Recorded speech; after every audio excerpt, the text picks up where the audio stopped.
Halo, selamat datang kembali di podcast Halo Belu, persembahan bagian protokol dan komunikasi pimpinan Setda Kabupaten Belu. Hari ini telah dilaksanakan upacara peringatan Hari Bakti PU yang ke-78 dengan tema Ayo Sigap Membangun Negeri. Untuk Kabupaten Belu sendiri, hari ini kita memiliki tema Membangun Desa, Menata Kota. Pemirsa, saat ini saya telah bersama Kepala OPD PUPR Kabupaten Belu, yakni Bapak Simplicius Vedalung ST. Halo Bapak, apa kabar? Halo, baik. Oke, terima kasih atas kesempatan Bapak telah hadir bersama kami hari ini dalam topik hari ini yakni Membangun Desa, Menata Kota. Baik Bapak, mungkin sebelum kita lanjut kepada topik hari ini, maka perkenalkan diri dulu sebagai narasumber kami hari ini. Silakan Bapak, kami persilakan. Baik, terima kasih. Yang pertama saya mengucapkan terima kasih dulu kepada bagian protokol dan komunikasi pimpinan ya, karena dengan adanya podcast ini, podcast Halo Belu ini merupakan suatu terobosan luar biasa ya, sehingga ini berbagai informasi bisa kita dapatkan dari podcast Halo Belu ini. Baik, saya akan memperkenalkan diri. Nama saya itu Simply Vincent Dalung. Baik, sedikit saya menceritakan riwayat pendidikan saya. Saya SD itu di SDK Haliluli, ya. SDK Haliluli tahun 82. Kemudian melanjutkan SMP dan SMA. SMP dan SMA itu saya di Dili. Jadi kalau di Halilik itu kan ada SMP yang terkenal dari dulu, itu SMP HTM. Orang-orang bertanya, kenapa tidak di SMP HTM saja? Jadi memang itu ada riwayatnya. Saya SMP di Dili karena saya mengikuti kakak. Karena memang kami keluarga besar ya. Dari 11 bersaudara, saya anak ke-10 dari 11 bersaudara. Jadi saya mengikuti kakak yang bekerja di Dili. Jadi sejak SMP saya sudah mengikuti kakak, sudah terbiasa jauh dari orang tua. Jadi kita sudah terbiasa mandiri ya dari kecil. SMP SMA di Dili, kemudian saya melanjutkan perguruan tinggi itu di Jogja, Universitas Sanata Dharma. 2021 saya lulus, kemudian sebenarnya awalnya saya ingin bekerja di Jakarta, mencari kerja di Jakarta, tetapi karena saya sakit, saya harus pulang, pulang untuk berobat. Kalau dulu kita lebih senang berobat kampung daripada berobat kota atau melalui rumah sakit ya. Ya, jadi saya berobat karena sakit, saya pulang untuk berobat di Haliluli. Kemudian pada waktu itu ada pembukaan tes pegawai negeri, saya mengikuti tes tersebut. Kebetulan dari formasi yang dibuka itu kami formasi yang dibuka itu dibutuhkan 2 orang, sedangkan pelamar itu 3 orang. Jadi peluang kami masing-masing itu besar. Puji Tuhan, saya lulus sebagai CPNS dan akhirnya rencana saya untuk mencari kerja di Jakarta batal karena saya kemudian memutuskan saya sudah lulus, saya kerja sebagai abdi negara sebagai PNS pada pemerintah Kabupaten Belu. Kalau jejak karir, awalnya saya ditempatkan kalau SK-nya itu sebenarnya di awal itu di Dinas PU Kabupaten Belu, tetapi surat penugasannya itu saya di bagian pembangunan. Dulu namanya bagian pembangunan, kalau sekarang namanya bagian administrasi pembangunan. Di bagian pembangunan ini saya cukup lama, belasan tahun saya di bagian pembangunan, sempat keluar sebentar 1 tahun sebagai kepala seksi di Kelurahan Manu Aman itu kurang lebih 1 tahun, kemudian masuk kembali sebagai kasubag di bagian pembangunan. Setelah itu eselon 3-nya saya dipromosikan di Bapeda. Di Bapeda kurang lebih 2 tahun. Setelah itu saya dimutasi ke Dinas Pariwisata. Dinas Pariwisata itu 3 tahun. 3 tahun, kemudian dimutasi lagi ke Bapenda, Badan Pendapatan Daerah. Badan Pendapatan Daerah 2 tahun, kemudian 2021 akhir itu saya dipromosikan ke Kabag Pembangunan, Kabag Administrasi Pembangunan. Kabag Administrasi Pembangunan, setelah itu saya dimutasi lagi ke Kabag Pengadaan Barang Jasa. Itu sebagai kabag itu durasinya tidak sampai tahun, gitu. Hanya kurang lebih 7 bulanan. Cukup singkat ya Bapak? Ya, cukup singkat ya. Cukup singkat. Kemudian dari bagian pengadaan barang dan jasa, saya dimutasi ke Dinas PUPR Kabupaten Belu sebagai sekretaris, merangkap sebagai PLT Kadis itu sejak 1 Februari 2023 yang lalu. Saya kira itu perkenalan saya. Baik, cukup menarik Bapak. Kalau saya perhatikan dari jenjang karirnya Bapak, cukup lama dari bagian pembangunan hingga posisi sekarang PLT Kadis PUPR Kabupaten Belu. Nah ini kalau dilihat ada konektivitas ya Bapak, mulai dari bagian pembangunan, balik lagi ke Bapeda, dan kembali saat ini. Saya kira ini merupakan satu rangkaian jabatan yang betul-betul ada keterkaitan satu sama lain. Baik Bapak, kita kembali ke topik, yakni membangun desa, menata kota. Ya. Untuk Dinas PUPR, kita berbicara tentang jalan. Pemerintah Kabupaten Belu terus bergerak dalam peningkatan infrastruktur, yakni jalan. Apa saja yang dibuat oleh Dinas PUPR Bapak sejauh ini kurang lebih 2,5 tahun? Ya, baik.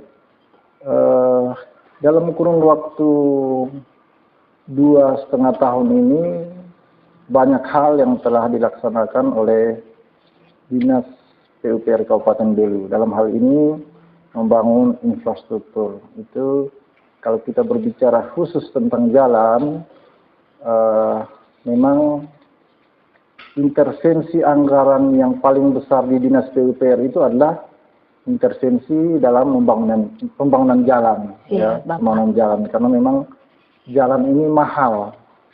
Ya, kalau untuk hot mix itu kurang lebih 1 kilometer itu anggarannya bisa sampai 3 sampai dengan 4 miliar. Wow, besar ya Bapak. Ya, anggarannya cukup besar, sehingga kalau di Dinas PU memang anggaran yang terbesar itu pada bidang bina marga, yaitu pembangunan dan pemeliharaan jalan dan jembatan. Yang telah dilakukan selama kurang lebih 2,5 tahun terakhir itu adalah kita memperbaiki jalan-jalan, pemeliharaan dan juga peningkatan jalan. Oh iya Bapak. Ya, peningkatan itu kalau kita dari posisi misalnya saat ini dia dari Lapen, jalan tersebut Lapen, kemudian itu kita tingkatkan menjadi pekerjaan hot mix. Siap. Ya, itu. Kalau pemeliharaan, kita pelihara, perbaiki jalan-jalan yang berlubang. Itu kita pemeliharaan, pekerjaan pemeliharaan, termasuk ada pemeliharaan saluran-saluran, itu pekerjaan pemeliharaan. Sampai dengan saat ini, kalau kita lihat, memang panjang jalan kabupaten sendiri itu kan 353 km. Itu jalan kabupaten. Seluruh kabupaten, Bapak. Satu kabupaten Belu. Jadi yang paling sering dikerjakan itu adalah jalan kabupaten. Kenapa? Karena untuk intervensi dari yang terbesar untuk pembangunan jalan itu bersumber dari dana alokasi khusus. Oh iya. Dana alokasi khusus, dan itu ada syaratnya. Salah satu syaratnya adalah dia hanya bisa intervensi pada ruas-ruas jalan kabupaten. Itu kenapa masyarakat banyak yang selalu mengeluh, loh ini kok jalan itu terus yang diintervensi. Ya, contoh kayak pekerjaan ruas Lebur Warau. Lebur Warau itu kan secara bertahap setiap tahun itu mendapat intervensi anggaran. Tetapi memang itu readiness kriterianya untuk mendapatkan dak terus, jadi dia harus dituntaskan. Oh, seperti itu jadi. Ruas tersebut harus dituntaskan. Jadi secara bertahap dialokasikan anggaran, diintervensi sampai nanti pekerjaan tersebut tuntas. Ya. Kemudian sekarang untuk DAK pun untuk 2023 itu kita selain DAK total anggaran yang kita intervensi itu kita dapatkan itu sebesar 75,2 miliar itu di tahun anggaran 2023 itu. Ada pekerjaan jalan pemeliharaan dalam kota, kemudian pekerjaan-pekerjaan di luar kota Atambua. Dari pekerjaan-pekerjaan tersebut kita bisa lihat bahwa contoh pekerjaan dalam kota, jalan-jalan yang berlubang itu sudah kita intervensi, jalannya menjadi mulus kembali. Saya kira itu. Baik Bapak, kita bisa lihat sedikit ke layar kaca.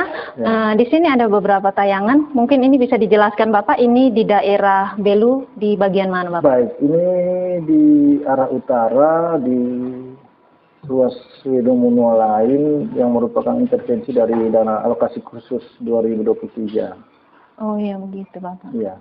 Ini pekerjaan core namanya. Jadi menguji ketebalan struktur jalan tersebut. Jadi ini habis pengerjaan baru dilakukan pengujian lagi Bapak? Dilakukan pengujian untuk mengetahui komposisi dan juga ketebalan jalan tersebut. Ketebalan jalan. Ya. Oke baik, boleh kita ketahui Bapak bagaimana dengan sumber-sumber pembiayaan Bapak? Ya, kalau terkait sumber pembiayaan itu harapan terbesar kita itu adalah bersumber dari dana alokasi khusus.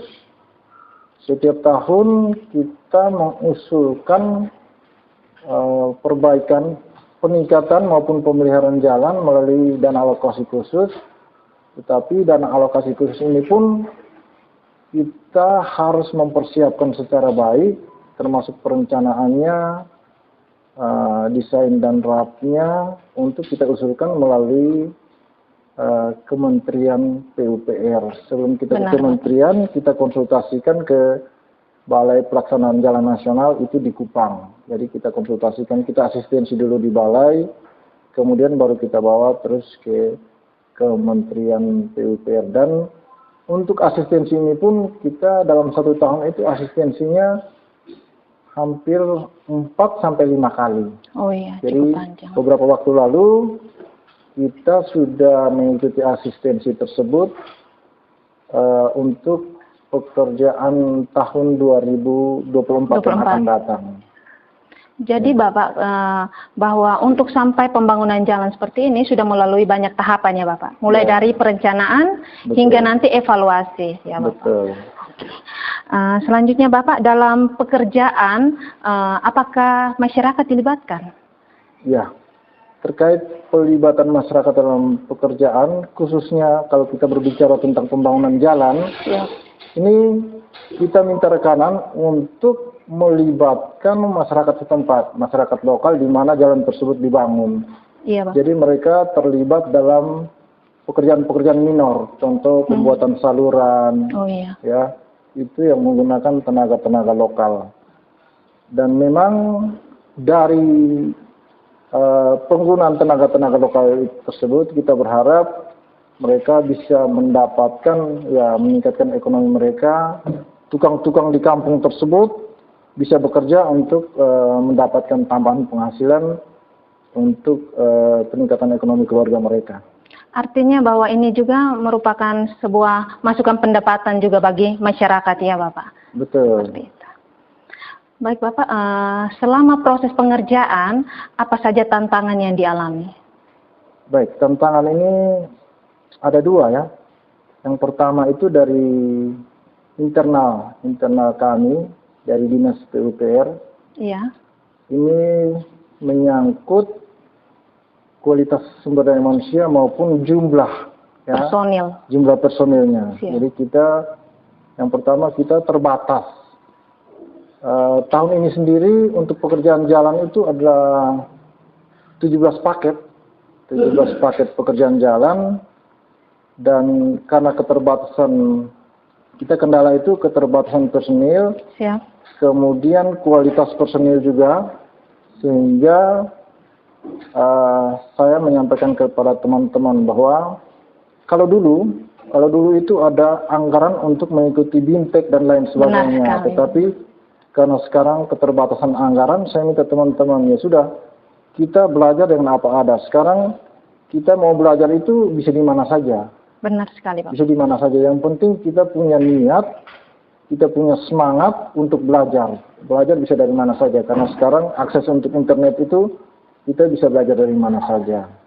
Kemudian yang kedua, faktor eksternal. Faktor eksternal ini terkait kesiapan pihak ketiga dalam melaksanakan pekerjaan tersebut. Oh iya. Ya, pihak ketiga harus siap untuk melaksanakan pekerjaan tersebut. Dalam arti siap segala hal, termasuk sumber daya, tukang-tukang dan lain-lain, kemudian operator alat berat. Ini mereka harus siap. Dan juga ketika kita sudah berkontrak dan mereka mau menerima pekerjaan yang lain, karena pekerjaan banyak. Benar, Pak. Ketika mereka mau menerima pekerjaan dari yang lain, disilahkan silahkan, tetapi mereka harus memperhitungkan sumber daya mereka. Jangan sampai ketika mereka menerima pekerjaan yang banyak dan imbasnya pekerjaan lain menjadi terlambat. Seperti itu. Baik, Bapak. Jadi ini berarti untuk tantangan-tantangan ini sebagai pimpinan untuk internal, Bapak terus memberikan motivasi dan semangat kepada personil di kantor. Betul. Baik, Bapak, saat ini masyarakat banyak yang mempertanyakan mengapa proses pengerjaan atau perbaikan ruas jalan di dalam kota maupun di luar kota itu hanya dikerjakan sebagian saja, atau bahasa lokalnya adalah sepotong-sepotong, seperti itu, Bapak. Baik, terima kasih. Ini menarik. Ini memang bahasa yang sering disampaikan oleh masyarakat ya. Jadi di dalam pengerjaan jalan tersebut itu ada yang namanya pekerjaan peningkatan berjalan dan juga pemeliharaan jalan. Siap. Kalau yang setempat-setempat itu namanya pemeliharaan jalan. Oh iya. Jadi kita pelihara jalan-jalan yang berlubang itu kita perbaiki. Jadi dia setempat. Kita lihat, kalau jalan tersebut masih bagus, itu tetap kita tidak intervensi. Kita intervensi yang jalan yang berlubang, sehingga kelihatan, oh ini cuma setempat. Tapi memang itu namanya pemeliharaan jalan. Artinya bahwa ada titik-titik tertentu yang butuh intervensi serius, begitu, Bapak. Itu harus diintervensi sehingga tidak mengganggu arus lalu lintas atau bahkan menyebabkan kecelakaan. Karena kalau jalan yang berlubang ini kita tidak pelihara, ini sangat berbahaya. Sangat berbahaya terhadap lalu lintas yang, apalagi dalam kota. Dalam kota ini kan mobilitas kendaraan sangat tinggi. Benar sekali. Kalau banyak jalan yang berlubang sering menyebabkan kecelakaan. Ditambah kalau pengendara tidak berhati-hati, apalagi dalam posisi misalnya lagi ada yang mabuk juga, ini sangat berbahaya, bisa menimbulkan kecelakaan dan terjadi hal-hal yang tidak diinginkan. Baik, Bapak. Apa harapan Bapak ke depannya mengenai pembangunan infrastruktur khususnya jalan di Kabupaten Belu? Ya, tentu harapannya kita berharap semua jalan di Belu itu mulus semua. Semua jalan mulus semua, ya hot mix semua. Dan kami berusaha untuk membuat usulan yang baik, dilengkapi dengan memenuhi syarat-syarat readiness kriterianya, sehingga usulan-usulan kami itu dapat diakomodir. Kemudian yang kedua, kami berharap bagi masyarakat untuk menjaga jalan-jalan yang sudah dibangun. Iya, bagaimana cara menjaga jalan-jalan tersebut? Kalau ada saluran yang tersumbat, itu tolong dibersihkan oleh, misalnya tersumbat oleh sampah, atau ada masyarakat yang ketika dia membangun, begitu ada saluran, dia langsung timbun saluran tersebut dengan material, dengan sertu. Setelah dia bangun, sertu tersebut itu dia lepas ketinggal, dia tidak membersihkan kembali saluran tersebut. sehingga ketika musim hujan air datang, saluran tersebut tidak berfungsi dengan baik, air tersebut merusak padang jalan. Jadi karena namanya jalan ini biayanya besar, anggarannya besar, jadi saya ingin mengajak masyarakat untuk mari kita menjaga infrastruktur yang ada, khususnya karena kita berbicara jalan, ya menjaga jalan-jalan yang sudah terbangun dengan membersihkan saluran di depan rumah kita kalau itu tersumbat. Jangan membuang sampah di saluran sehingga saluran itu bisa berjalan dengan baik, dan itu sangat baik untuk menjaga badan jalan tidak rusak. Gitu. Siap, Bapak. Terima kasih kami sampaikan kepada Bapak Simplicius Vedalung, ST, sebagai Kepala Dinas PUPR Kabupaten Belu yang telah berkesempatan hadir bersama kami dalam podcast Halo Belu. Besar harapan Bapak Ibu, semoga dengan pembangunan infrastruktur ini Kabupaten Belu semakin berjaya ke depannya. Tak lupa kami ucapkan selamat ulang tahun atau selamat Hari Bakti ke-78 bagi Dinas PUPR Kabupaten Belu untuk terus membangun dan menata kota dan desa ke arah yang lebih baik dalam mewujudkan masyarakat Belu yang sehat, berkarakter, dan kompetitif. Salam sejahtera, Maromak Noita.